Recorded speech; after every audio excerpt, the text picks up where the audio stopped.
حضرت حسن نے اپنے موت کے وقت حضرت حسین سے کہا میرے بھائی اس دفعہ جو مجھے کئی دفعہ زہر دیا گیا ہے لیکن جو زہر اس دفعہ ہے اس نے میرا کلیجہ کاٹ دیا، آپ کو خون کے پخانے آ رہے تھے بار بار اور آپ تڑپ رہے تھے مچھلی کی طرح جو پانی کے بغیر تڑپتی۔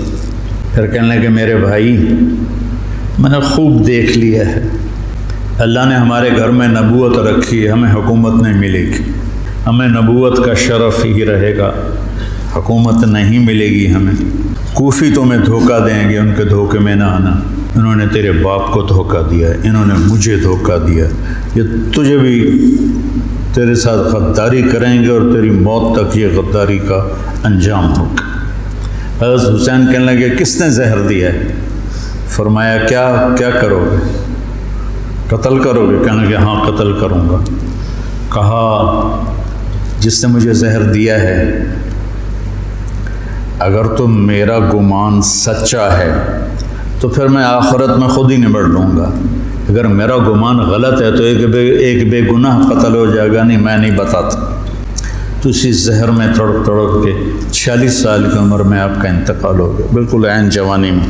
جب یزید کی بہت زیادہ نافرمانیاں بڑھیں اور لوگوں میں شکایت پیدا ہوئی تو پھر آپ اپنے قافلے کو لے کر نکلے۔ کوفہ والوں کے بہت سے خطوط تھے، عبداللہ بن عباس نے روکا، عبداللہ بن عمر نے روکا، نہ جاؤ یہ غداری کریں گے۔ عبداللہ بن عباس کہنے لگے انہیں کہو تم ادھر آؤ، یہاں میرے پاس آؤ، میں یہاں سے لشکر بنا کے یزید کے خلاف قدم اٹھاؤں گا۔ جب تک وہ یہاں نہیں آتے آپ نہ جانا، وہ ایک قدم پہ پھر جاتے ہیں۔ انہوں نے کہا میرے بھائی میں نے خواب دیکھا ہے، اس میں مجھے جانا ہی ہے، شہادت ان کو پکار رہی تھی۔ تو نعمان بن بشیر تھے کوفہ کے گورنر، جب یزید کو پتہ چلا کہ امام حسین نکل پڑے ہیں تو اس نے ان کو ہٹا کر عبید اللہ بن زیاد کو گورنر بنا دیا۔ زیاد حضرت علی کا پرجوش ساتھی تھا اور جنگ صفین میں، جنگ جمل میں حضرت علی کی جانب سے اس نے بہادری کے جوہر دکھائے۔ تو اس کے والد کا پتہ نہیں تھا کہ اس کا باپ کون ہے، طائف میں اس کی ماں تھی۔ تو اس زمانے میں جو ایسے تعلقات ہوتے تھے تو اس سے یہ پیدا ہوا تھا، اور نکاح متع جس کو کہتے ہیں، جو شیعہ آج بھی حلال کہتے ہیں۔ تو حضرت معاویہ رضی اللہ تعالیٰ عنہ نے اس کو اپنے باپ کا صحیح بیٹا تسلیم کر کے اپنے ساتھ ملا لی۔ تو پہلے لکھتے تھے زیاد بن ابی ہے، زیاد اپنے باپ کا بیٹا، باپ پتہ نہیں کون ہے۔ تو اس کے بعد زیاد بن ابی سفیان ہو گیا۔ تو اس سے اس کو ایک بہت بڑی گارنٹی مل گئی، تو وہ پھر حضرت معاویہ رضی اللہ تعالیٰ عنہ کا پرجوش حامی بن گیا۔ پھر وہ بہت ظالم بنا زیاد۔ اللہ بیٹا خاتمہ اچھا کرے، آدمی کا کچھ پتہ نہیں۔ اس دور کے علی کی صحبت کے لوگ اور ایسے پھر گئے تو اس کو پھر کوفے بصرے کی ملی گورنری، اس نے ظلم کے پہاڑ توڑے۔ اس نے ایک دفعہ اعلان کیا کہ رات کو کوئی شہر سے باہر نہیں ہوگا، جو ہوگا قتل کیا جائے گا۔ تو وہ ایک رات کو وہ نکلا راؤنڈ لگانے، تو آگے ایک بدو چرواہا بیٹھا ہوا تھا۔ کہنے لگے تم یہاں کیا کر رہے ہو؟ کہا جی میں آیا تھا، میرے ساتھ بھیڑ بکریاں تھیں، تو مجھے دیر ہو گئی تو شہر کے دروازے بند ہو گئے تو میں اندر نہیں جا سکا۔ تو انہوں نے تلوار نکالی، کہا تیرے لیے جنت نہ کوفہ سے بہتر ہے، اور گردن اڑا دی اور کہنے لگا زیاد اپنی بات کا پکا ہے۔ اس طرح کا وہ ظالم بن گیا، اور پھر طاعون میں وہ مرا۔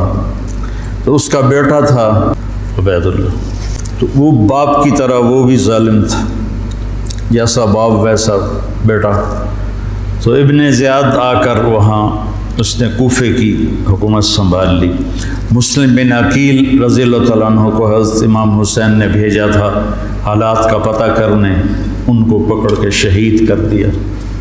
تو جب یہ راستے میں تھے تو کوفے سے کچھ لوگ راستے میں ملے، تو آپ نے پوچھا مسلم بن عقیل کا، تو کہا جی ان کو تو شہید کر دیا گیا ہے۔ کہا کوفے والوں کا کیا حال ہے؟ تو انہوں نے کہا دل آپ کے ساتھ ہیں، تلواریں بنو امیہ کے ساتھ۔ دل آپ کے ساتھ ہیں، تلواریں بنو امیہ کے ساتھ۔ تو کچھ لوگوں نے واپسی کا مشورہ دیا کہ واپس چلے، تو حضرت مسلم بن عقیل کے بیٹوں نے کہا اب ہم اس کے خون کا بدلہ لیں گے، ہم واپس جانا ہمارے لیے بزدلی ہے، اور تقدیر ان کو کھینچ کے لائی کربلا کے میدان میں۔ تو ابن زیاد نے حسین بن نمیر کو ایک دستہ دے کر بھیجا کہ ان کو پانی سے دور کہیں روکو، پانی کے قریب نہ ہوں۔ تو اس نے حر بن یزید کو 1000 کا دستہ دے کر کربلا کے میدان میں بھیجا، اور ان کے آنے سے پہلے دریائے فرات کے کنارے کو قابو کر لیا۔ آل رسول پہ پانی بند کر دیا جائے، یار کمال کی بات۔ تو پھر عمر بن سعد، یہ سعد بن ابی وقاص کا بیٹا رضی اللہ تعالیٰ، اتنے بڑے صحابی کا بیٹا، جب لشکر آمنے سامنے ہوئے تو اس نے تیر نکالا اور چلا کر کہا گواہ رہو پہلا تیر میں نے چلایا ہے۔ اور کس بات پہ بک گیا کہ ابن زیاد نے کہا تمہیں خراسان کا گورنر بنا دوں گا، تم جا کے حسینی لشکر کو قتل کر دو۔ تو وہ خراسان یا افغانستان کو خراسان کہتے تھے، خراسان کی گورنری کے لیے اس نے ایمان کا سودا کر دیا۔ اتنے بڑے صحابی کا بیٹا، خیر نبیوں کی اولاد کافر ہو گئی تو صحابی تو نبی سے نیچے ہی ہوتا ہے۔ حضرت نوح علیہ السلام کا بیٹا کافر، بیوی کافر، لوط علیہ السلام کی بیوی کافر، یہ تو اللہ کے نظام ہے۔ تو وہ لشکر لے کر آیا تو شمر بن ذل جوشن، جوشن کہتے ہیں زرہ کو، جیسے درع کا لفظ تو عام ہے، مشہور ہے، لیکن جوشن بھی زرہ کو کہتے ہیں۔ عباسی خلیفہ تھا مقتدر، اس کے دور میں وفد آیا روم، اہل روم کا، تو اس نے پورے شہر میں سونے کی زرہیں بنا کر لٹکا دی، پورے بغداد کو اس نے سونے کی زروں سے مزین کر دیا۔ وہ جب آئے تو ان کو وہ سونے کی زریں دیکھ کر ہی ان کا تو پیشاب نکل گیا، ایسا اس نے اپنا روب و دبدبہ دکھایا۔ تو جوشن کہتے ہیں زرہ کو۔ تو اس کے والد کا نام ہے شرحبیل بن اعور، شرحبیل بن اعور اس کے باپ کا نام ہے۔ ذوالجوشن نام نہیں ہے، ذوالجوشن اس لیے ہے کہ عرب میں سب سے پہلی زرہ اس نے پہنی تھی، جو ایران کے بادشاہ نے اس کو دی تھی، تو اس سے اس کا لقب پڑا ذوالجوشن۔ اس کا یہ بیٹا تھا خبیث، اور یہ حضرت علی کے ساتھیوں میں تھا۔ صفین کی جنگ میں حضرت علی کے ساتھیوں میں حضرت معاویہ سے لڑا تھا، اور بس پھر پیسے کی کھنک میں اندھا ہو گیا۔ یہ چتکبرا تھا، برس ہو گئی تھی، پھل بیری۔ جب لشکر آمنے سامنے ہوئے تو حضرت امام حسین نے فرمایا اللہ اکبر، صدق اللہ و رسولہ، اللہ اکبر، اللہ اس کے رسول نے سچ کہا۔ تو لوگوں نے، ساتھیوں نے پوچھا کیا کہا؟ کہ میں نے اپنے نبی سے سنا، آپ نے فرمایا میں دیکھ رہا ہوں کہ ایک چتکبرا کتا میری اولاد کا خون پی رہا ہے، تو وہ یہ ہے جو سامنے کھڑا ہے۔ تو جمعرات کو شمر نے آ کر کہا کہ قتل کرو، جنگ کرو۔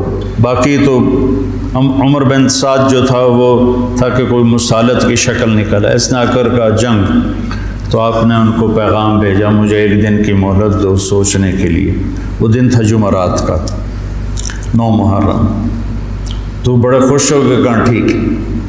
تو رات کو آپ نے قافلے کو جمع کر کے فرمایا کہ دیکھو انہیں صرف میری طلب ہے، تم میں سے کسی کے ساتھ ان کی دشمنی نہیں ہے، تم مجھے چھوڑ کے چلے جاؤ، میں اپنے آپ کو موت کے لیے پیش کر دوں گا۔ تم کیوں مرتے ہو میرے لیے؟